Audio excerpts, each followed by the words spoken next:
thank you for coming this morning. Just a quick reminder, if you haven't turned off your mobile phone or turned it to silent, please do. As you can see up there, there's a hashtag if you wish to tweet during this session. The topic of this session is looking at alternative measures of well-being. And it strikes me that really what this is about is what success looks like. If you have a target, for example, of increasing GDP by 2%, and you achieve that target, I think one of the key questions is that success, or are there other things that you would also be wanting to achieve along the way? We've got a fantastic panel with us today that can really talk well to that issue, which is really about the ideas of what we're trying to succeed and how measurements can actually measure those forms of success. So I think we'll move straight into it. There's going to be some brief questions for each of the panellists after I introduce them, and then basically the forum is going to be based around a discussion and questions from the floor.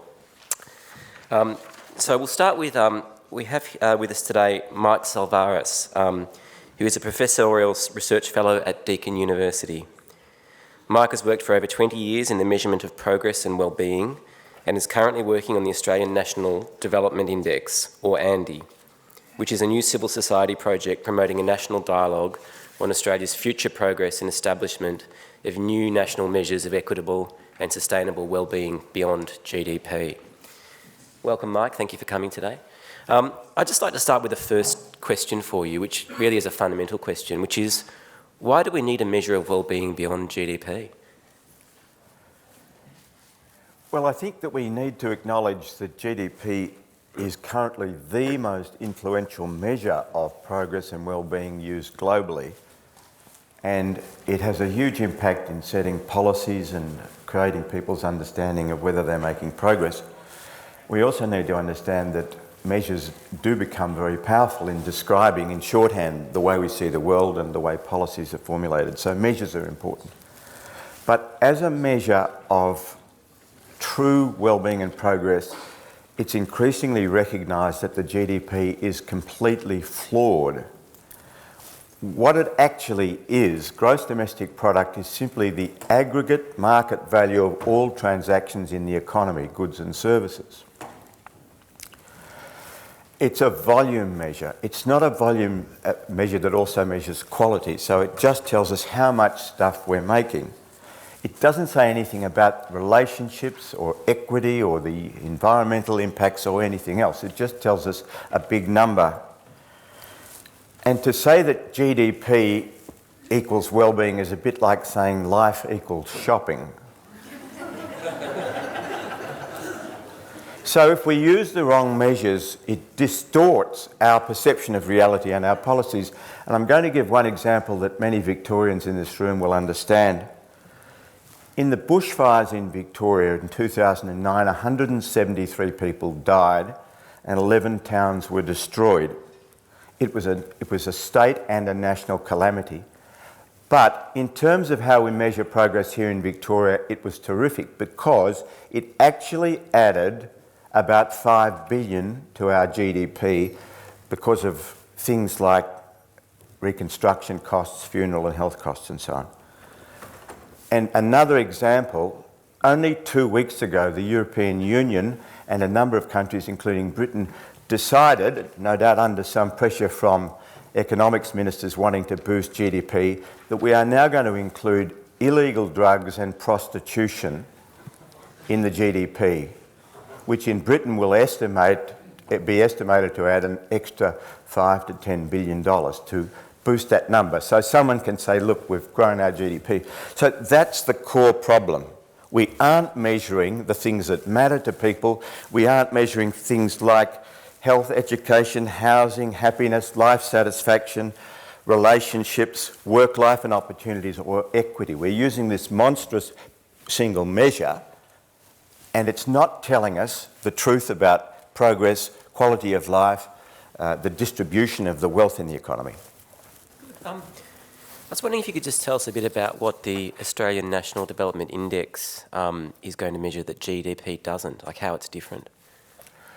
Well, the Australian National Development Index is a very ambitious 10-year plan to and it's a civil society program combining a number of organisations. There are 60 national organisations representing 2 million Australians on the civil society side, working with about 10 universities. And over this period of time, we're going to engage with 500,000 Australians to ask them what matters for the quality of life in Australia, so that we develop an index of true progress and wellbeing that represents Australians' priorities and values, and that will come out every year. But equally, we'll produce an index in each of 12 domains that the GDP doesn't measure, such as children and youth wellbeing, communities and regions, culture and leisure, democracy and governance, economic life and prosperity, health, environment and sustainability, Indigenous wellbeing, justice and fairness, subjective wellbeing, including spiritual and meaning of life issues and happiness, and work life. And we're going to produce an index in each of those 12 areas in a different month, and then they're aggregated into a national index. And that's going to be done as a civil society project. We're aiming to raise something in the vicinity of about $24 million over 8 years. It's a very ambitious project, and we hope you'll hear a lot more about it in the next few years. It's been courted at Deakin University, where I work, but there'll be at least 7 or 8 other universities initially involved. Fantastic. Our next panellist is Jane Smith. Jane is the Director of New Digital Immersive Museum, the Australian Democracy at Eureka. She's also a member of the National Classification Review Board. Jane specialises in dealing with creativity, content generation, innovation through technology change, organisational and community strengthening. Jane, I was wondering what your view was on how a focus on GST or a narrow focus on GDP impacts on the democratic process. Well, I guess I'll answer that in the way that, I've been looking at all sorts of indices for the last 14 months to try and reflect what's actually happening with our democratic processes. And, one of the, if you look at the Lowy Institute research, which has only been going for 3 years, then if you're under 30, you now think only 42% of that age group think that democracy is the best form of government, and it's dropped 6% in 1 year. One of the most interesting pieces of research that I've seen was done by MTV, and it's a 24-country piece of research. And when they asked the millennial generation, which are born 82 to 2003, what were their key influences? And it was family, friends themselves, celebrity sports stars, and when you got down the bottom, it was government. So only 3% trust and 6% are inspired by government. So for me, when I think about, what is a civil society and how well is democracy tracking, and I see those numbers, it concerns me. And if you look at the value set that comes out in that research, 84% think that they have the potential to save the world, to improve the world. So the value set's right, but there's no linking with what we would see as being positive about democracy. So I think there's a need for a whole kind of public discourse about a range of things, as Mike's been talking about, that aren't just about GDP and that one sort of economic measure. The other thing the Lowy Institute research did this year, they asked people a question about, would you rather be in a good democracy or a strong economy? And the good democracy was about 52% and the strong economy was about 43%. So I think that's another interesting question. You've got a specific interest in the use of technology. Is there anything you can tell us about the role that technology can play in helping us develop a more sophisticated sense of well-being or a more sophisticated democratic conversation?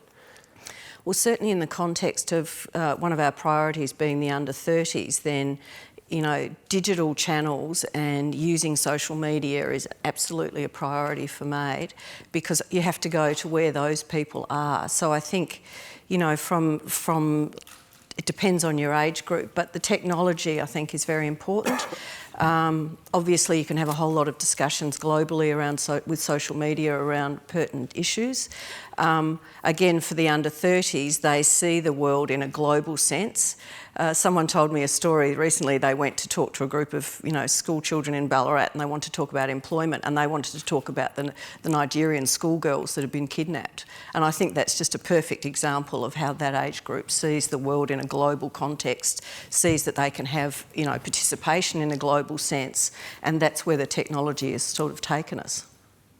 Excellent. Our next panellist is Jan Owen, who is the CEO of the Foundation for Young Australians. Jan was named the inaugural Australian Financial Review and Westpac Group Woman of Influence in 2012. In 2000, she was awarded a membership of the Order of Australia for services to children and young people. And in 1999, she received a fellowship for leadership and innovation to the Peter Drucker Foundation in the US. Jan is the author of Every Childhood Lasts a Lifetime. Jan, does the well-being of children get the attention it should in discussions of GDP or sort of national ambitions? Thanks, Misha, and good morning, everybody. Jane and I probably shouldn't be sitting next to each other because we're probably going to keep mirroring each other in a lot of commentary this morning. But I think that children and young people, which is kind of the area that I work most in, I guess I want to kind of flip this conversation because I feel like we measure a lot of things about children and young people actually, globally, and certainly in this country. But I wonder if we measure the wrong things.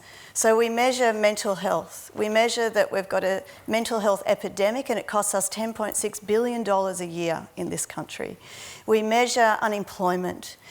We measure, through our democracy that 400,000 young people didn't vote last year in our federal election. So we measure constantly the deficits around children and young people.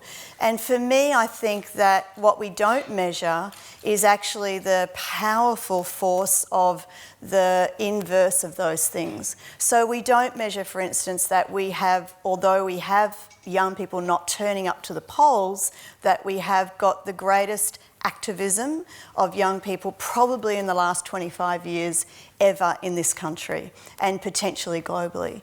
We haven't measured that our volunteering of young people here in this country and globally is at record levels and possibly at the same rate as adults, if not higher in some areas. We haven't measured that young people in the face of unemployment are actually entering into all kinds of entrepreneurial activities, including starting as children and now as younger people. And we don't measure that, and we definitely categorically are not supporting it and creating the enablers for it. We don't measure that whilst on the front page of the paper we've got young people run riot and terrify grannies in suburbs, that at the same time I meet young people all the time and younger people under 12 who are passionate about things like their suburb and create apps that connect people, older people and younger people in a suburb and even globally when they're travelling, as we did with a little program called Adapt recently. We're not measuring actually that there is an amazing amount of civil society and action being led by children and young people in our countries. And we certainly don't enable it, therefore, and we certainly don't resource it. So, I think our measurement, the entire question about measurement needs to be rethought around this deficit focus that we have about measurement. We measure what's wrong rather than we're measuring what's right and producing that. And I think that Andy and I think what Canada has done is really interesting in that. Yeah, it's a very good point. Actually, for a number of years worked for the Age newspaper, and I remember because newspaper readerships are ageing at a very, very fast rate, there'd be a lot of angst about this, and the editors would often think, we need to appeal to young people, what are we going to do? And the solution generally tended to be, get a photographer and take them down to the local skate park and do a story on the youth of today. And when you're coming from that angle of looking from the outside in, as though young people are sort of margins who are sort of on the peripheries of society, I think it frames, the discussion. Do you have any thoughts on ways in which the views of young people can be better integrated into these discussions of social goals or ambitions? Yes. Yeah. I mean, they have, there are many, many platforms now where we're aggregating from MTV type programs where they're going through 24 countries, but where young people are connecting with each other. So, you know, very recently we run a program with young Indigenous people, again, a group for whom people do things too and see Indigenous young people as disadvantaged. For the first time in this country, they've been given the tools of campaigning to campaign about issues of concern for them and given a time frame in which to mount a campaign, design a campaign and deliver a campaign to 100,000 other people. So, you know, there are many vehicles and tools and platforms. What young people have, which nobody has had before, is a set of tools that has absolutely turbocharged their ability to connect and speak and engage with each other, teach each other, which is profoundly important, and then communicate. And so the civil society piece is how do we communicate actually what people want? And young people want very, very simple things. They want a sense of connectedness, belonging. They want to feel optimistic about the future. And that's profoundly important right now because over, you know, 2/3 of them don't. And they want to feel this sense of ability to contribute to something greater than themselves. And with technology, they are absolutely contributing to something greater than themselves and with each other. And I find that incredibly inspiring, you know, every day. Good, thanks. Our last panellist is Sergio Arzeni, who is the Director of Small and Medium-Sized Enterprises and Local Development at the OECD in France. The Centre oversees the work of the Programme on Local Economic and Employment Development, the Trento Centre for Local Development in Italy, the Working Party on SMEs and Entrepreneurship, and the Tourism Committee. As an economic journalist, Sergio has contributed to several Italian and international newspapers. Sergio, I guess my first question for you is, how good are economists at talking about well-being? Why you laugh? Well,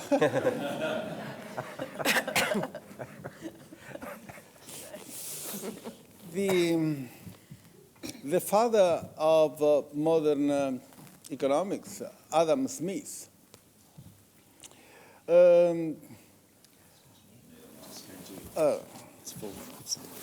full.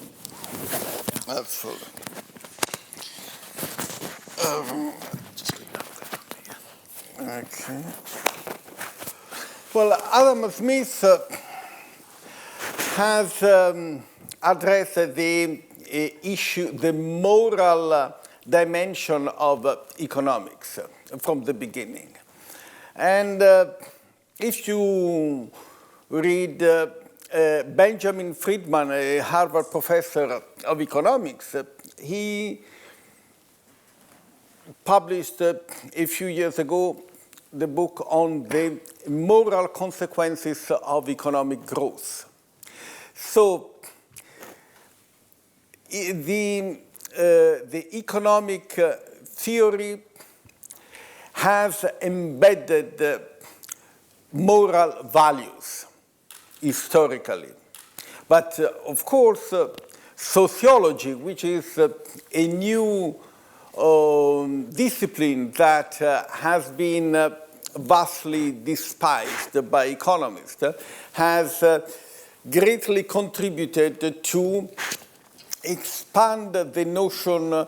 If we are talking today about going beyond GDP, is because there has been the contribution of sociology, the School of Frankfurt, Marcuse, Adorno in the first place, till more recently Putnam, for instance, have contributed significantly in the evolution of the economic thought and enriched the dimension in which economics.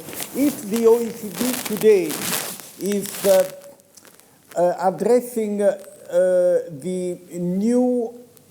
new project on new approaches to economic challenges, which is new economic thinking, because we realize that the economic thinking has not enabled us to anticipate, to see the crisis coming, then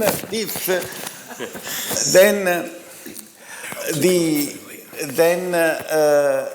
is because there has been an expansion, and we cannot understand the world of today just with the economic tools. We have to integrate sociology, political analysis, and a number of other elements that can enable us to better understand where we're going. What's your view on how civil society groups like the C20 can influence the discussion about the types of measures that are used by governments? That is a nice question, because the C20 talked about the civil society. But the real G20 is an outfit of the ministers of finance. In Sydney, in February, they have set a target, which is the objective of increased GDP by 2%. And so the criteria, the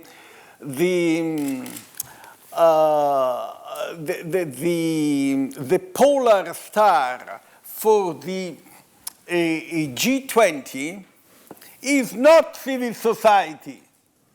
This is just a sort of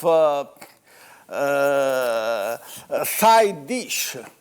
The main dish is still GDP. Increase by 2% the GDP. This is the target that has been set by the Australian presidency of the GDP, of the G20. So this is, and this in somehow contradicts and is opposed to the OECD position that has been stated at the last ministerial, that in which we were saying growth per se we don't want. We want, because the growth per se that we have had so far has been a jobless growth. We want a job-rich growth. This is why we are talking about inclusive entrepreneurship. The inclusive entrepreneurship means which is the best way to make a society more inclusive? Employment, jobs. And what we are facing today, the tragedy of youth unemployment.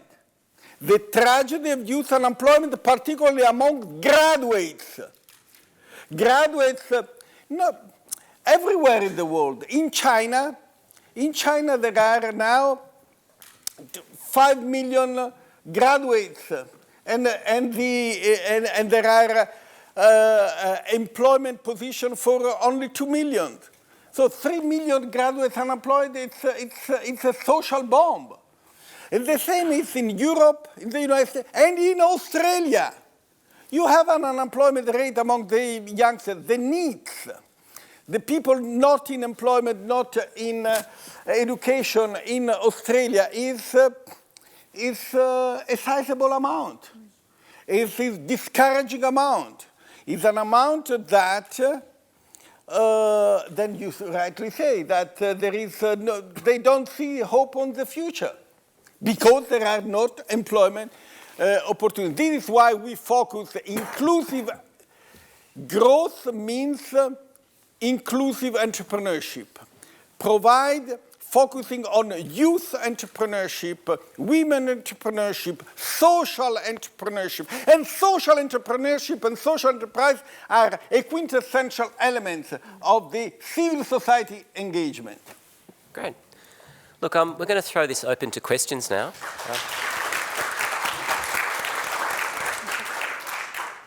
Does anybody from the floor have any questions? Do you have people with microphones somewhere here ready to take them around?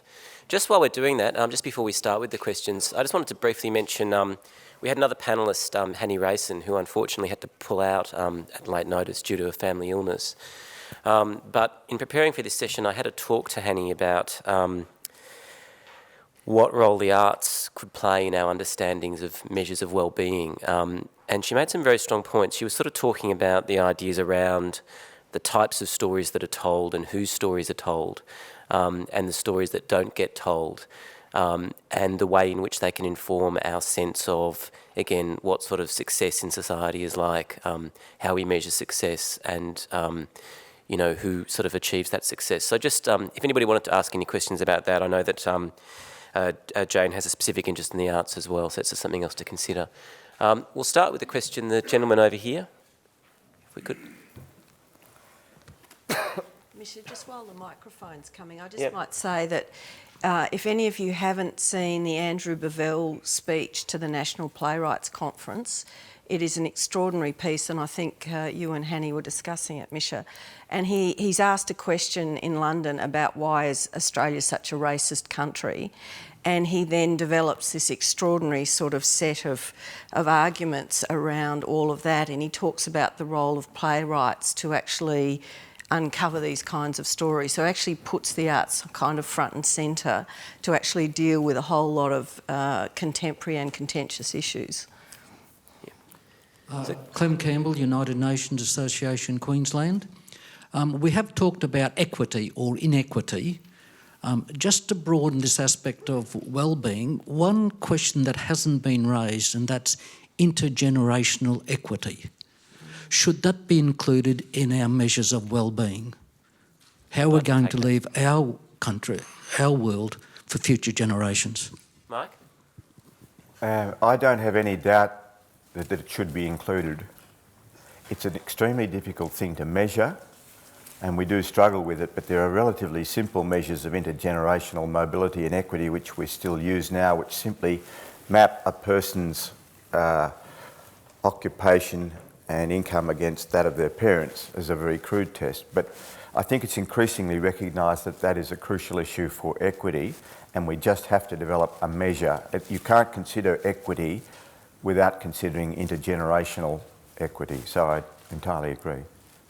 Anybody else on the panel want to have a go at that one? No? Well, Yeah? well, of course, that the Better Life Index of the OECD looks at the individual well-being, but the sustainability of the well-being depends also on the intergenerational. But certainly today we are living in a situation in which the clash between generations is really crying, because we are living, most of the OECD countries command huge debt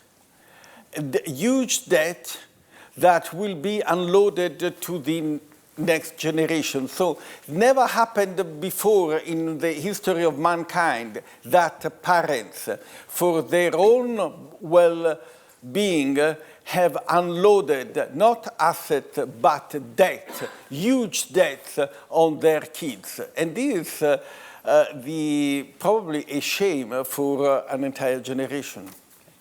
Another question down here. Amanda Cole from Centre for Social Change. I'm really excited about Andy and what the potential for that is. I was lucky enough to go to the Gross National Happiness Centre in Bhutan earlier this year. And one of the things that really inspired me was that it's not just about the measurement, it's how they use that to engage the public. In particular, it's when there's any change or proposal in government policy, how the media gets involved in that so everyone actually knows, and how there is an independent panel to assess that government policy, and that is actually also shared with the public. And I see a lot of potential talking about crisis in democracy and trust in government. We've got elections coming up.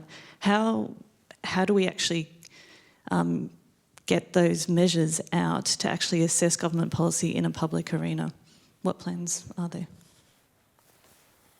Well, I think you put your finger on the crucial issue here. Measures are not simply a technical artifice, although we tend to see them that way, just a technical issue.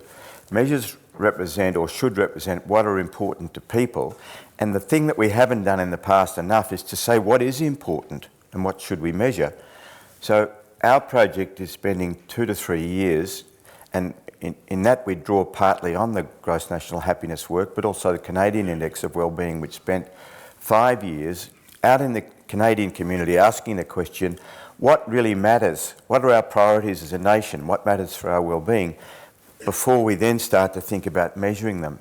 So establishing that base in community dialogue and extending democracy and engaging many people who wouldn't otherwise be engaged. We're aiming for 500,000, which is a very ambitious target, but we think it can be done so that we get those people talking about what really matters for Australia's progress.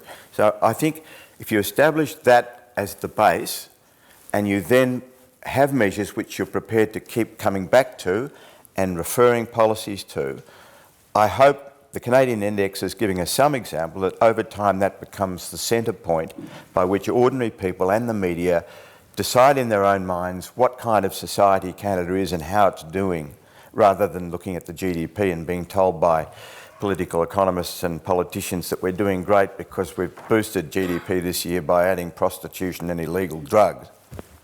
Thanks. We've got a question here, and then the gentleman over here in the middle, in the back. If we can just here, please. Just here first, thank you. I'm Kshitij from ActionAid. This is not really a question, more a comment.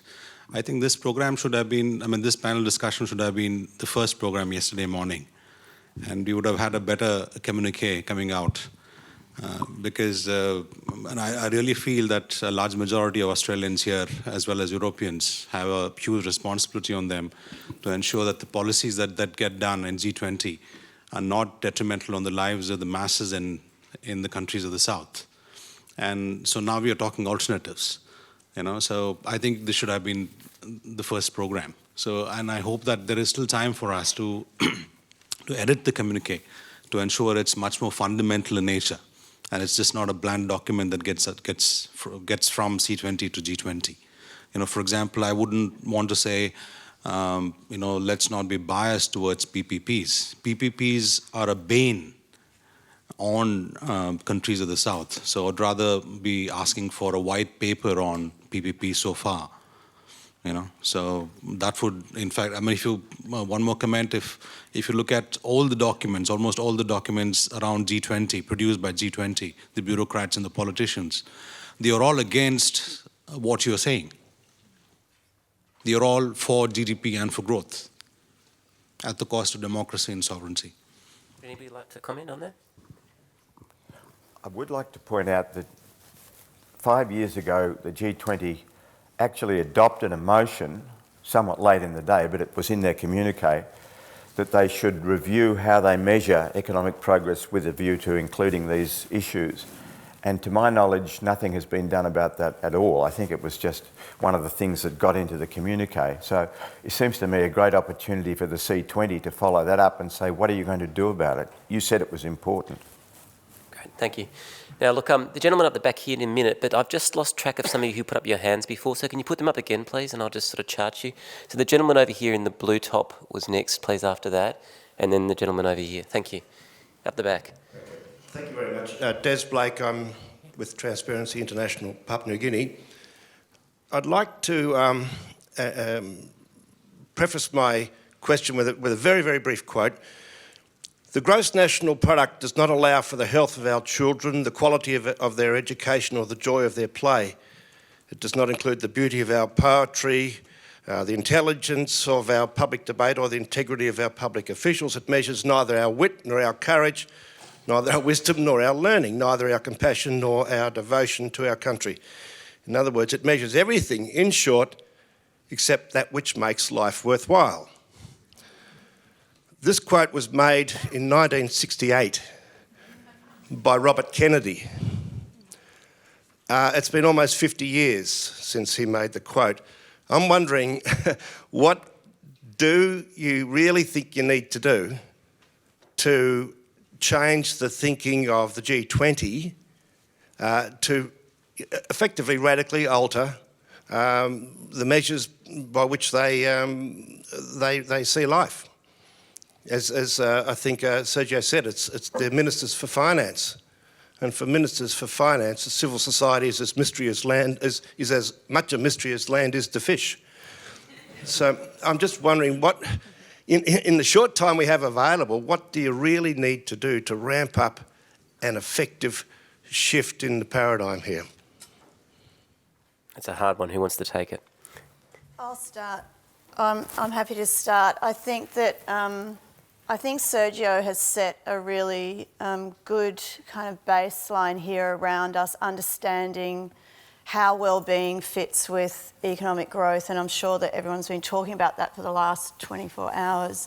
But it seems to me, and certainly from a child and young person perspective, that the idea of having a future and the idea of there is uncertainty, but having enough supports around that uncertainty of your future, like the idea that you will have supports in your community, that you will have a sense of being able to contribute to the fabric of society in whatever form that comes, but that is linked also to a fundamental, certainly a fundamental given in this country, that having a job is a key economic connectivity, and being part of the economy is absolutely part of that contribution to civil society, along with, of course, kind of social connections and a sense of personal significance by the sense of being valued.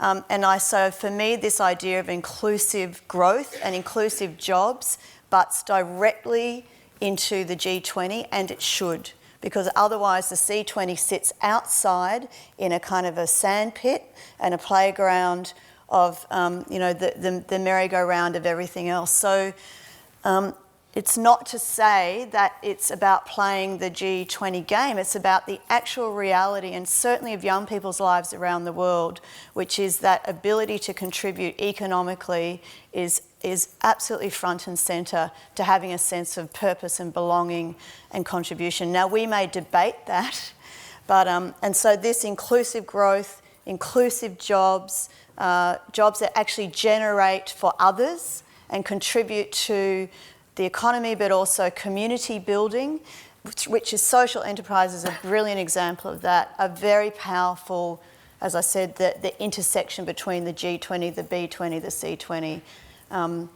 It seems to me a fantastic common ground to move from. Okay, gentleman up here and then down here, please. I believe that part of our inability to influence G20 or any other high economic powers is because our vision is, as C20, is very compartmentalized. For example, here in this room, I hear about many important social aspects of measuring the well-being, but until now I don't hear anything about such obvious thing as costs for well-being of degradation of environment. Meanwhile, we know that a number of international organizations, groups, and even governments incorporated alternative calculations of growth, and even just on environmental merits, growth is negative in many countries. And when you subtract what you lose, you get negative figures. If you add to that the social losses, health losses, losses in intergenerational equity, you would find that in most cases growth that is being achieved on paper is actual a net loss for this society. But until we join all our causes to somehow demonstrate that, it would be difficult on one single example like inclusive growth, employment, or just on one cause to make this clear and simple message that growth as being measured now in many cases, or probably already in most cases, will mean loss. And with dwindling resources and with this growth model in a limited world, which is material growth, it's inevitably will mean more losses in every step in future if we continue on that trend. So I would like you to answer, how do you cumulatively incorporate all those causes that contribute to this central equation? Because without that, you don't really make the from my humble perspective, don't make really the sort of full measuring apparatus, and how do you do not lose attention of those in power communicating that? Thanks. Did you want to start, Mike? I think there's a strong and hopeful and optimistic answer to that question, and that is that this whole movement that I've been describing today, redefining progress, is a global movement. And at the very core of it is the recognition of the point you've just made, that all things are interconnected. It's a search for, if you like, holistic measures of progress that reflect the real world, which has got environmental, social, political and economic dimensions.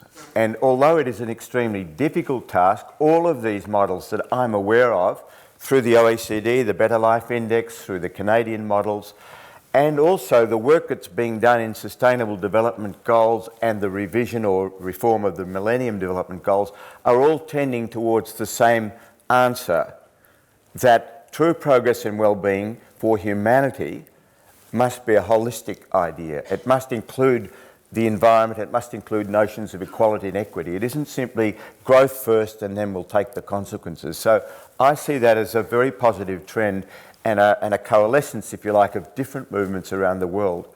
And it's all centrally focusing on that question of holistic well-being, which I think is crucial. Okay, over here. G'day, Liam Foran, International Mining for Development Centre.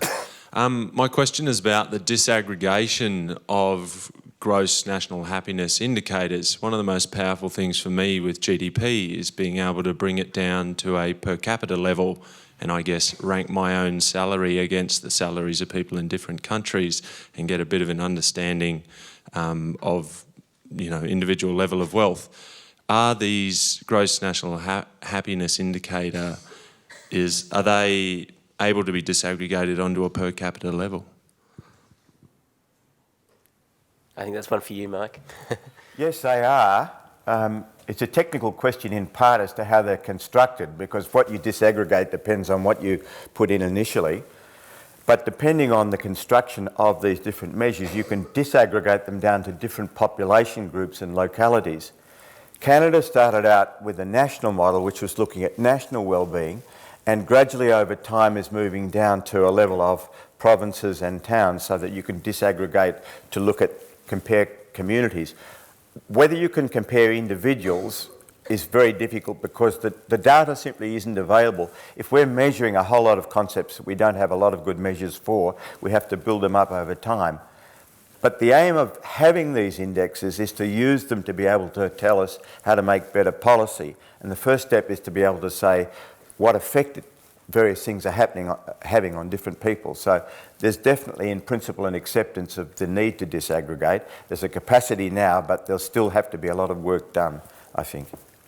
Okay. GDP is a very sophisticated and very, very complex index built up over 50 years, and it's got a huge amount of data in it. So we won't be able to achieve that for every dimension of well-being. We couldn't. Here in the middle? I'm just wondering, sorry, my name is Phil Jones. My question really is with regard to the social acceptance of part-time employment. It just seems to me that in order to cater for youth, we do need a change in our culture with regard to employment, and that is to have an acceptance that full-time employment can't be sustained in the long term, and that we have to go for part-time, shared, casual, to ensure that everybody has income. And then once you have those income, then these other indicators that we talk about, then they can in fact be part of our measure.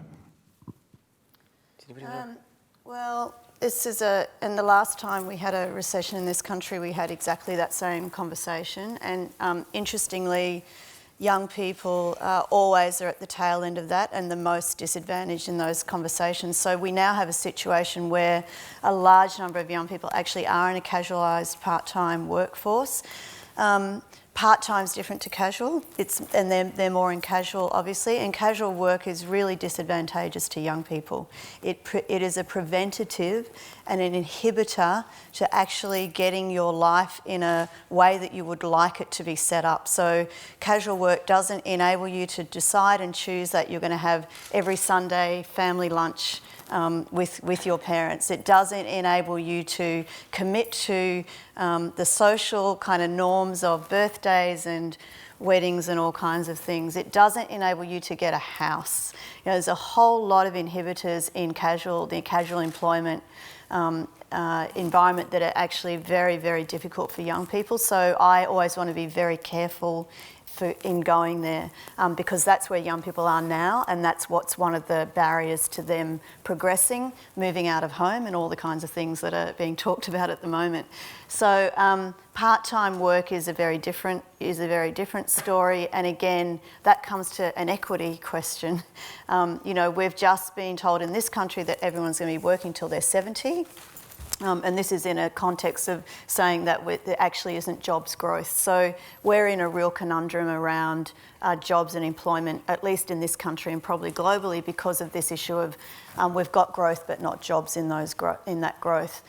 So I feel we need to solve that before we speak to, okay, now different groups are going to have to work differently. That may be an outcome, but let's solve to what kind of community do we want, what kind of economy do we want, what does sustainability look like for us as a country and as a region and as a planet, and then let's look at how we distribute the work and the resources.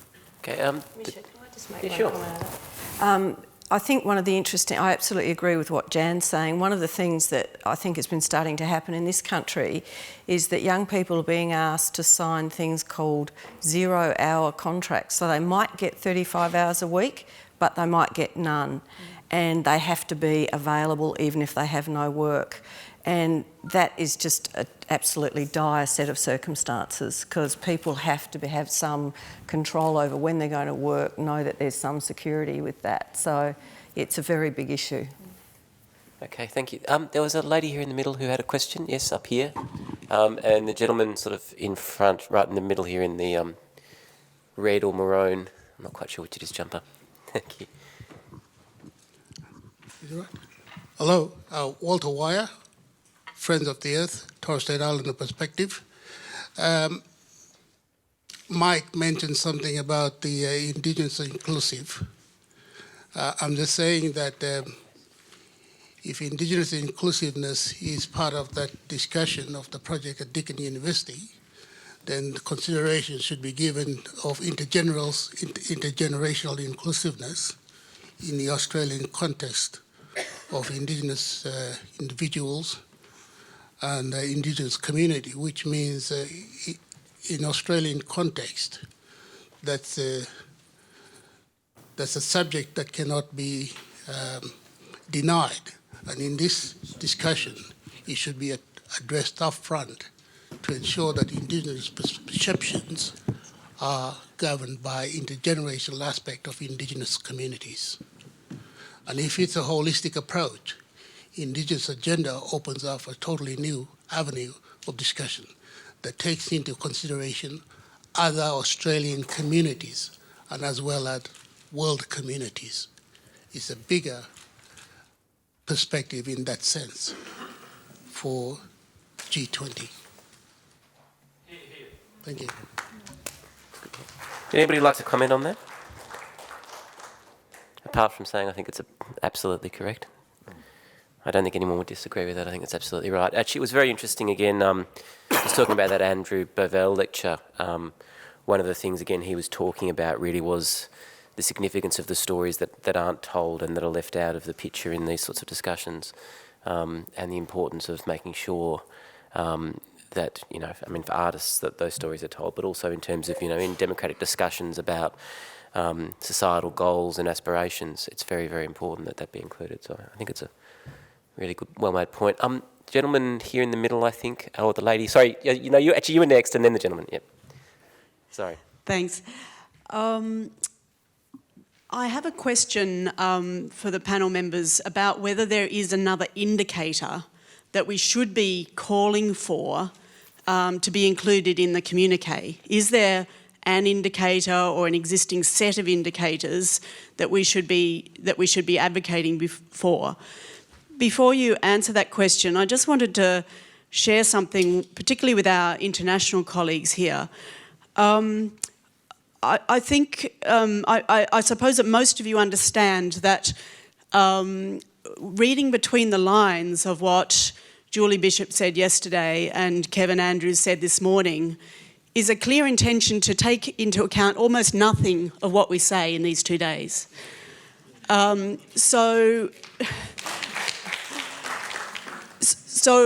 I just do think it's really important for us all. Well, I mean, obviously those from Australia understand that, but also for our international colleagues. This is a hostile government. Our government is hostile to this sort of thinking. It is pursuing a far-right corporatist agenda. It is not interested in having any outcomes defined because it could not achieve those with its current policy settings. So the idea that we can rely on Australia as the leader of this year's G20 meeting to take forward these issues is a false one. So I do support the calls by our international colleagues to strengthen the communique, but also to use whatever other mechanisms can be brought to bear to put pressure on Australia as the chair to actually pursue the sorts of things that we're discussing about in this session and in the other sessions. But my particular question is around whether there is an indicator that we could be advocating for in the communique. Thanks.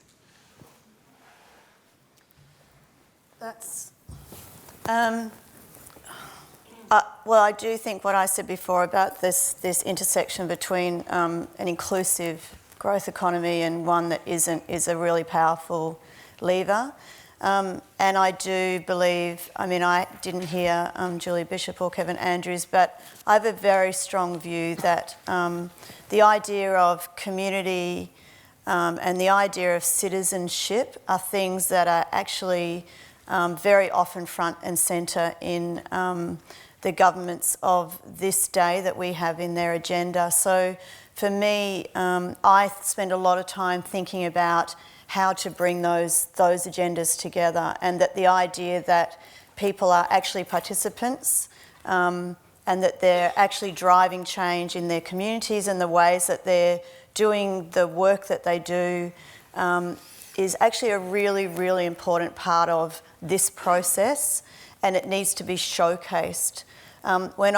When I see a new idea called Creative Suburbs this week in Melbourne, which is actually crowdsourcing ideas for people to improve their neighbourhoods and then building connectivity between people by actually getting on and doing that work and doing projects and creating communities together from the ground up and co-designing that, I feel extremely excited about that because of its ability to include many kinds of people and using crowdsourcing platforms and then using community facilitators to do that. That to me is the absolute core of civil society at the absolute grassroots and is a really powerful idea around how you co-design from the ground up. To me, that work is expanding really quickly in Australia. It is inclusive. I don't know where it will end. It's being led by young people. And I'm interested in different models, I guess. I'm interested in different models of how a civil society will be rebuilt in our country particularly, and how that then impacts policy and decision makers. So I would be extremely keen for people not to give up for the next 3 years, particularly in this country, but actually to look at different models and to amplify those, illuminate and amplify different models that are working. We will pick them up in Andy, we will showcase them, we'll pick them up in MAID. You know, there are lots of mechanisms that are being driven by people in this country, which I think are really, and young people are going to be front and centre of it, I'm very, very sure. In fact, the definition of democracy that we use at MAID is what are the issues that you think will improve your life and that of your friends, family and communities? And it's exactly that, because community participation and finding that very individual view of what's important and relevant and how you see that as improving those lives, that is actually contemporary democracy. So I absolutely agree with that. Okay, we have time for only 2 more questions if we're going to finish on time. There's the gentleman up here in the middle and the lady down here. Thank you. Question to Mike. Mike, thank you for all you've been doing for a long time, which brings us to this point. My question is about looking around Australia, regional inequities and disparities of many kinds. Will the Andy have the capacity within it to do vectoring and disaggregation, which would then be beneficial to the powers that be in a certain region to make a direct application of the information out of Andy into local use, local policy, local projects? Well, I think the main purpose of what we're doing, apart from wanting to generate a conversation amongst Australians that is meaningful about what kind of society we have and we want, is to leave something enduring that represents the concrete description of that society and measures our progress against it. So that the key goal of our project, and this is happening in Canada with its index is now in its 10th year, is starting to be used in a very sophisticated policy way because, for example, in each of the dimensions, such as justice, there are 12 indicators and they can say whether justice has progressed or not over the last 12 months because certain indicators have gone up or down and certain population groups have got better off or worse off. That's exactly what we hope to do with Andy. But we have to establish a very strong base, obviously, in the data and in the framework and so on. But that's what it's about. It's about changing things and it's about using it to drive policy. And the Canadian Indexes report is very hard for the Canadian government to ignore because it is saying this is what's happening, this is why we've gone backwards in health, education and the environment. Here are the key 5 or 6 out of 12 indicators. And these are the population groups most affected. And finally, these are the sort of policies which would make a difference without being partisan, without criticising the government per se. They're simply saying this is what the conclusion of that is. So that's the kind of tool we want Andy to be. But we want it to be something more than anything else which is owned and understood by the Australian people. Great, thank you. Mish, thanks. Cassandra Goldie from ACOS. I want to go back to the excellent question before, which was about in the context particularly of this agenda of the G20 with the framework of economic growth. And I completely agree in my role at ACOS that one of the vulnerabilities we have is that we can't settle on a sharp other indicator, so that when we have this strong focus on the growth target, we have a very sharp response that says yes, but. And so I particularly want to ask you, Sergio, in the context of the global work that is done on measurement, it seems to me that there is a very important piece of work that we can progress to get what that other indicator should be, recognising the imperfections, because as Jan speaks and Mike, you speak, we know the wonderful complexity of what wellbeing is really about. But in this context, what is the other indicator that we can continuously say you are not getting from growth what we need? I think we clearly have some measurements around poverty. We have some measurement around inequality. I'm particularly interested in what is the indicator about the tax that is not paid? Because in the end, this is a very revenue-focused debate that we're having, and it seems to me we can focus on the story about what we want, but obviously the other story is the problem about why we're not getting it. And I'm wanting to pick up on those two and see if you've got any thoughts for us today. We may not resolve it today, but I certainly think it's really important work for us to try and develop that specific counterpoint. Thanks, Sergio. Well, interesting questions. First of all, the OECD going beyond GDP, Better Life Index has changed also to some extent the mission of the OECD, because when we say, because the OECD is an intergovernmental organization made by government, paid by government to serve government, but what we say is that our mission is to make better policies for better lives. So we have put the individuals and the individuals' subjective indicators are at the core of the new measurement mechanism we have set in place. Not just objective, but also subjective, because the subject, the individual, is at the core, should be at the core of any public policies.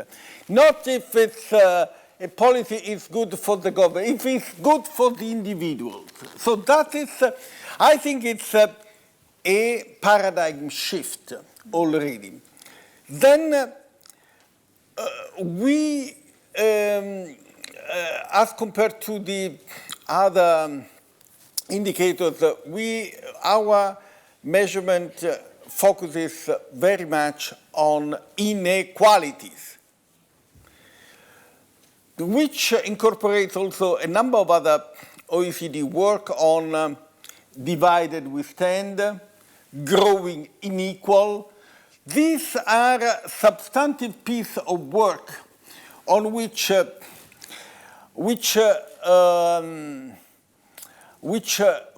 put into question the ideology of immaterial growth per se. I think this is what we are in, and I think that's, but we have to be also honest with ourselves. What, as I said, the G20 is an outfit of the ministers of finance, like the G7, G8 is an outfit of the ministers of foreign affairs. Both are outfit for photo portraits of the big leaders. And despite all what is said, the communication, at the end of the day, when they meet for 24 hours, apart from the dinner, the photo opportunity, and so on, what they talk about, the crisis of the day, because politicians work on emergencies. They don't work, what we are talking about is on societal issues. They are talking about just the issue of the day. The issue of the day, what is the issues of the day? It's 150 Australian Al-Qaedists. That is the issue of the day. And if the G20 were to meet today, they will discuss that. The Al-Qaeda within our societies, and how to tackle that. That is the societal problem that they will address today. So this is, therefore, we have to realize that trust in government is very low everywhere. And also in the traditional channels for the people's participation, which are political parties historically and trade unions. The membership to political parties and unions is very low. We at the OECD at the moment, we are addressing the issue of the cost of democracy. Because when you have to spend $1 billion to elect a president, that poses a lot of problems. That's the relationship between money and democracy. And I think this again touches on the issue of inequalities and how to build a more inclusive society. And this is why I perfectly agree that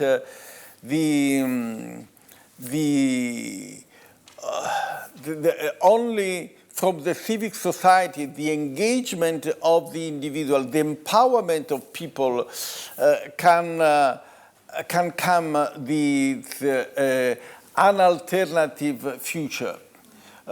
Because otherwise, because we are on a transition, not only technological, economic, but in the transition in the way in which, because the way in which the society is organized, that and the new forms of participation have not yet got a status for which they are recognized. Also because there is what is a friend of mine who recently wrote a provocative book against the non-profit. Because under the cover of the non-profit, there are also a lot of profiteers, so to say. So we have also to distinguish between the good and bad among these the immense variety of ONGs, because not all the ONGs are made by for the good. That opens up a can of worms, Sergio. Look, thank you very much. We're at the point now where we need to wrap up. Any last comments from any other panellists just before we close? Look, I'd just like to thank everybody for their really insightful questions and participating. It was very helpful. And also thank our panellists, Mike Salvaris, Jane Smith, Jan Owen, and Sergio Arzeni.